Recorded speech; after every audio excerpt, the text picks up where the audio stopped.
This lesson reviews linear equations and reviews or introduces, depending on where you are studying math, some coordinate geometry principles that can be useful as we move our way into calculus. So, lines. When we see a graph of a line, generally we have an equation, okay, or a polynomial equation, so an equation of degree 1 or 0, usually. Once in a while we'll have an equation where it's in x equals, where it's not really a polynomial, and it doesn't exactly have a degree. It will be degree 1 in x. So we have an example, y equals x plus 2. This is degree 1. And y equals 3. This is degree 0.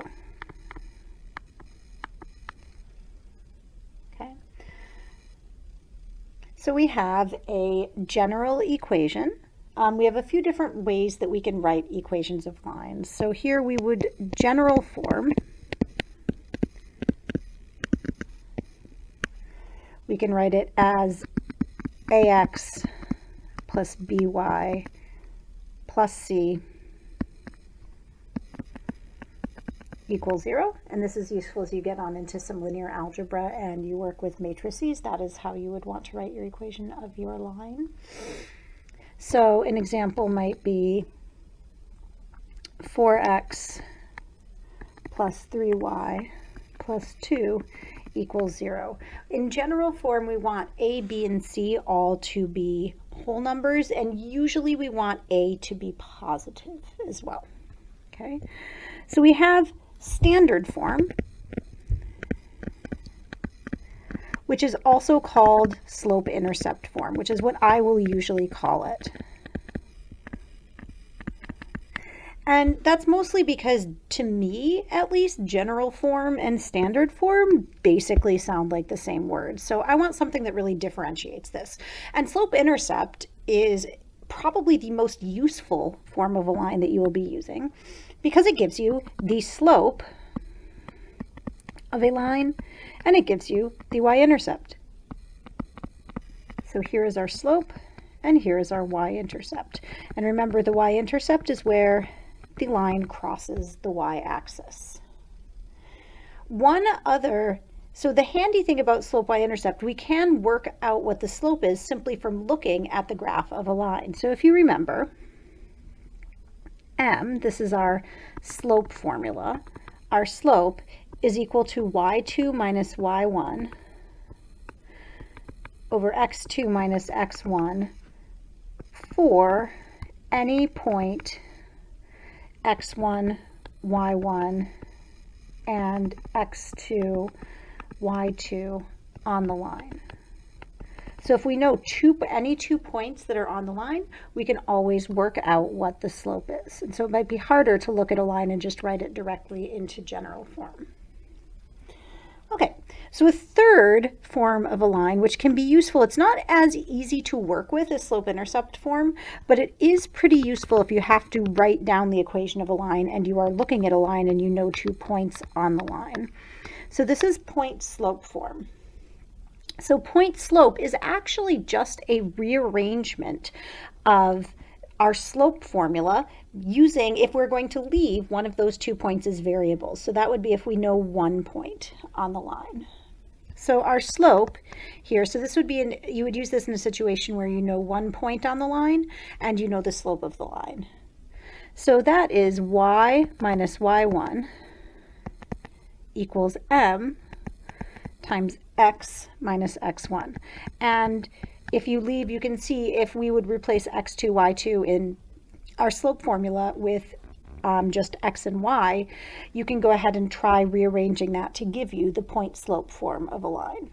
Okay, so if we had, for example, y plus 5 equals 1/3 times x minus 2, we would know that this is a line with slope 1/3 sorry, that's about the worst 3 I've drawn yet. 1/3 passing through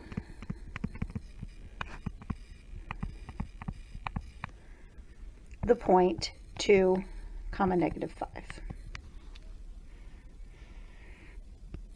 Okay. So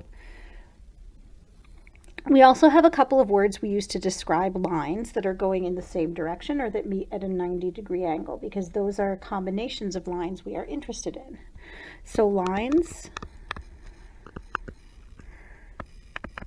with the same slopes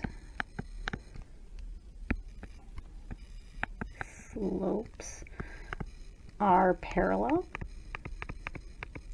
And so that would mean if we have two lines with two different slopes, we have m1 equals m2.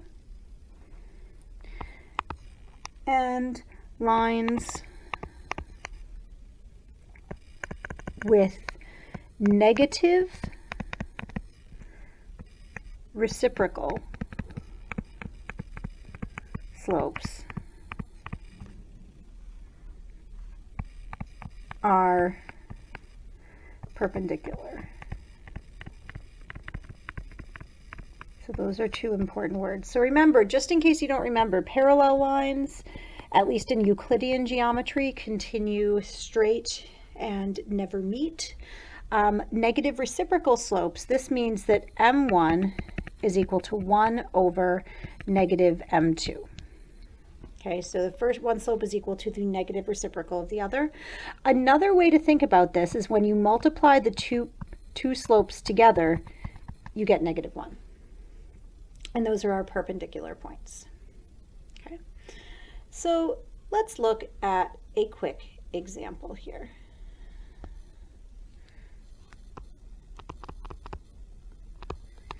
Example 1. So we're going to write an equation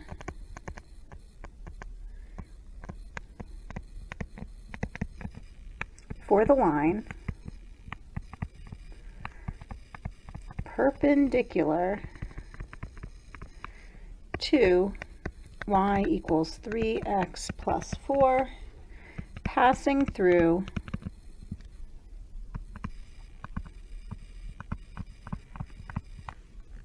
-3, 0. And now some of you may be having flashbacks to Math 10 at this point, because this is a classic Math 10 question. So first thing we're going to do is we're going to look at the slope of the line that we've been given. And the slope is right here because this line is conveniently written in slope-intercept form. So we have our slope. So we know that our negative reciprocal of 3 is 1 over -3, or -1/3. So our new slope, our m, is going to be -1/3. Okay, so we could now take our point and we could try to write down our point slope form of the line. We're actually going to try something slightly different instead. So if I write a line in slope-intercept form, I have y equals mx plus b. So what I'm going to do is I'm going to replace the m with 1/3. So we know that y equals -1/3 times x plus b. But we do know that this equation is going to be satisfied for any point on the line. So we know that if we take our point here and replace x with -3 and y with 0, this equation does have to work out, because that's what it means for a point to be on the line. It satisfies that linear equation. So if I plug in 0 equals -1/3 times -3 plus b, -3 times -1/3 is +1. So we get 0 equals 1 plus b, giving us b equals -1. So now I can go back and answer my question, which is, I want to write down write an equation for the line. So y equals -1/3 x minus 1 is going to be the line that is perpendicular to the line I was given, passing through -3, 0. Okay. So now, what's the other big thing we do with lines? Well, we graph them, of course. So let's rewrite, let's draw a graph, and we're going to take some lines that are not in kind of an ideal form, rewrite them, and try to graph them. Okay, so let's graph. We're going to graph a few of these on the same set of axes, and I will use different colors to graph different lines so you can see which one goes with which. Okay, so we're going to graph A, 3x minus 2y minus 6 equals 0. Green, we'll go purple. B, negative 6x plus 4y equals 16. And let's go, oh, I don't know. How about red? Y minus 9 equals negative 2/3 times x plus 7. And we're going to graph all of these on the same set of axes. So let's draw in a nice set of axes here, giving us lots and lots and lots of room so that we can quite comfortably fit all of our lines on here. We'll pretend that was a very straight line. It's mostly straight, but not quite. Okay. So we have a nice grid right here on which to graph our lines. So let's start with the first one. And before we graph a line, generally we want to put it into some kind of nice form. So we have, for A, we have 3x minus 2y minus 6 equals 0. So let's rearrange it so the x's are on one side and the y's are on the other. Okay, so we have negative 2y is negative 3x plus 6. And then when we divide by negative 2, we get y equals 3/2 x minus 3. So we know the slope, we know the y-intercept. So the y-intercept is minus 3. We will start our first point right there at minus 3. 3/2 means that we go up 3 for every 2 we go over. So we are going to go up 3 over 2. That gives us our next point, up 3 over 2, up 3 over 2. And that should give us quite enough points to draw this line nicely. And so we will take a ruler and actually draw this line in relatively neatly. Okay, and there is our green line. All right, so next we are going to graph our second line, which is negative 6x plus 4y equals 16. Similarly, we're going to rearrange it. We get 4y equals 6x plus 16. We are going to divide by 4, so we get y equals 3/2 x plus 4. Okay, so we're going to start at positive 4, and we're going to go up 3 over 2, up 3 over 2, up 3 over 2. That feels slightly familiar. It's almost as if I'm doing something that I've done before. And in fact, I am doing something that I've done before, because you can see as we draw in this line that these two lines are going to be parallel. Oh, come on, give me one more little degree or something here. There we go. Okay.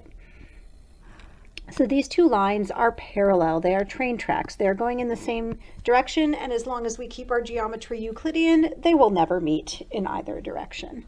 And we can tell that just by looking at the equations, because the equations here, this 3/2 and 3/2, they have the same slope. So lines with the same slope are parallel, and that's what it actually looks like when you graph them. All right, let's take a look at our last line. So we have this line in point slope form.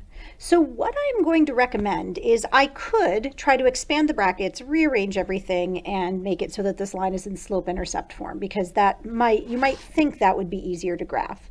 But actually, it's going to give me, I can tell it's going to give me a fraction for a y-intercept, and then I'm stuck counting from a fraction. I don't like that.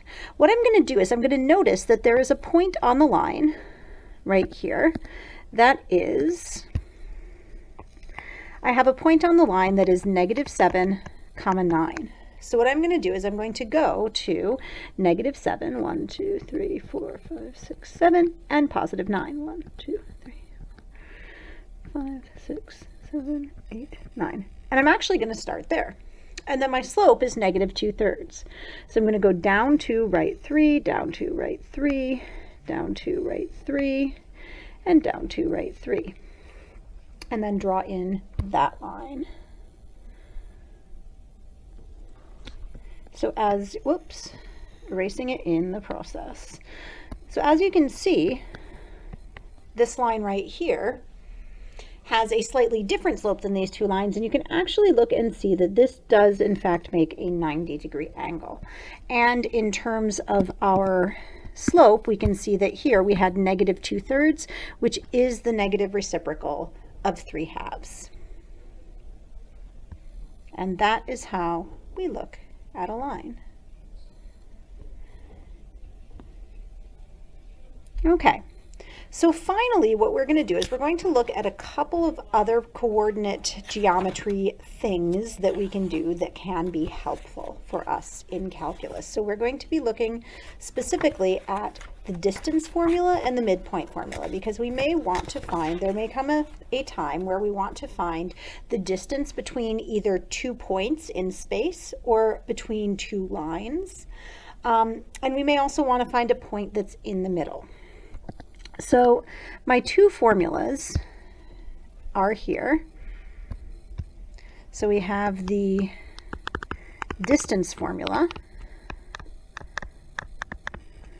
Okay. So we are finding the distance between points x1, y1, and x2, y2. So what we're thinking is if we have our 2 points, we have x1, y1, and x2, y2, and it doesn't really matter which points we assign. It could be down, it could be up. Hey, Centrars, every week, One moment. Channel will be having weekly prize draws for prizes. The winners for this week are John Burkowski from Rudige's Runners, Davina Dead from Wilkinson's Wolfpack, Jeremy from Tawasin's Thunder, Peyton from Bodez's 106ers, and Tristan McLearmore from Turay's Tenacious Troopers. Come down to the foyer near the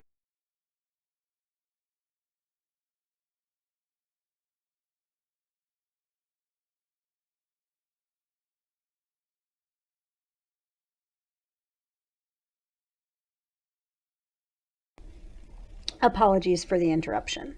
So we have right here a triangle. Now, what we're thinking is we're going to think of this as having, we have a line, a line between 2 points. We're going to think of this distance. So the distance, straight line distance between 2 points is the shortest distance. So we're going to think of this as being part of a right-angled triangle. So what we're looking at is what's the change in distance horizontally and what's the change in distance vertically. We know from the Pythagorean theorem that when we square the two sides and add them together, that's equal to our distance squared. So this distance here is the difference between the x coordinates. So it's x2 minus x1, okay, for right here, this line. And then this distance right here is the distance between the y coordinates, so y2 minus y1. So we have our d is equal to radical, so we're going to square both sides, x2 minus x1 squared plus y2 minus y1 squared. So it's really just a special case of the Pythagorean theorem using coordinates. Okay, and this right here, I'll put a box around it because it's a pretty important formula. That's our distance formula. Here is the midpoint formula. which helps us find the point in the middle.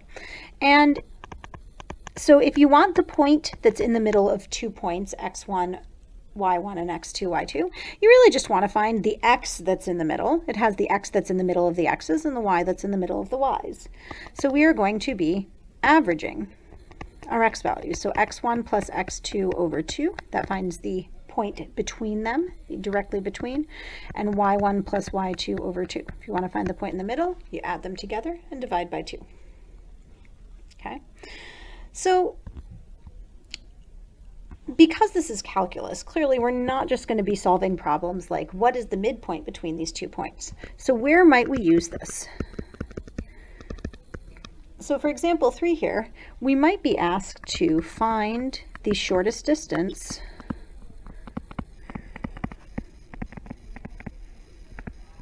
from the point -2, -4 to the line x plus 3y equals 6. Okay, so rearranging, we know we can take this line first thing and rearrange it, so we get y equals -1/3 x plus 2. So if I were to sketch a picture of this situation, and I find a sketch can often be helpful to sort of figure out what we are doing here. We have +2, and our slope is -1/3. So we are going to look something like this for our line.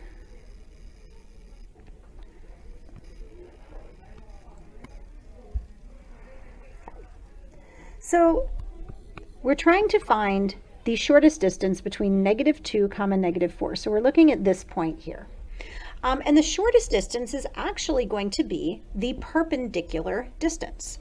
So what we're going to do is we're going to try to find a line that intersects at a perpendicular distance, and then we'll find the point of intersection of those two lines. So we're going to draw in a line that may be somewhat like this red line here that's going to go. I don't know if that's the exact point, but that's the idea, is that we're going to try to find a line that's perpendicular that goes through both points. Okay, so we want to find a line that is perpendicular to y equals -1/3 x plus 2 and goes through the point -2, 4. Well, we know that our slope is going to be +3. So we have y equals 3x plus b. We're going to plug in -2 as x and -4 as y. So we get -4 equals 3 times -2 or -6 plus b. And so b equals 2. So y equals 3x plus 2. Okay, so now I could graph this line. I could notice that these have the same y-intercept. So that point, actually, that red line I drew, it probably is the correct point, but let's work it out algebraically just so we remember how to do it. So we're just going to set these two equations equal to each other to find the point of intersection. So we get -1/3 x plus 2 equals 3x plus 2. -1/3 x equals 3x. So when we multiply this together, we get x equals 0. Okay, when we subtract, we realize that 3 1/3 x equals 0, so x has to equal 0, because the only way you can multiply x by 3 1/3 and get 0 is if it's 0. So my point, okay, is right here, 0, 2. But I still haven't answered my question. The question asked me to find the shortest distance from the point. So what I really am interested here in is this distance d from -2, 4, -4 to 0, 2. So I would now go to my distance formula. D equals the square root of, I'm going to make 0, 2 my x2, y2, so I'm going to subtract with that first. It actually doesn't matter here which order you go in as long as you're subtracting the correct numbers, because you're squaring anyway. So it doesn't matter if it comes out positive, negative. The slope formula, it's a bit more important to keep your coordinates straight. So 0 minus -2 squared plus 2 minus -4 squared. It is, however, important to keep your x's with your x's and your y's with your y's. So this is the square root of 2 squared, which is 4, plus 2 minus negative 4 6 squared, which is 36, which is equal to radical 40, which we can take out of 4, gives us 2 radical 10. And that is the type of problem you might be asked to solve using your distance formula.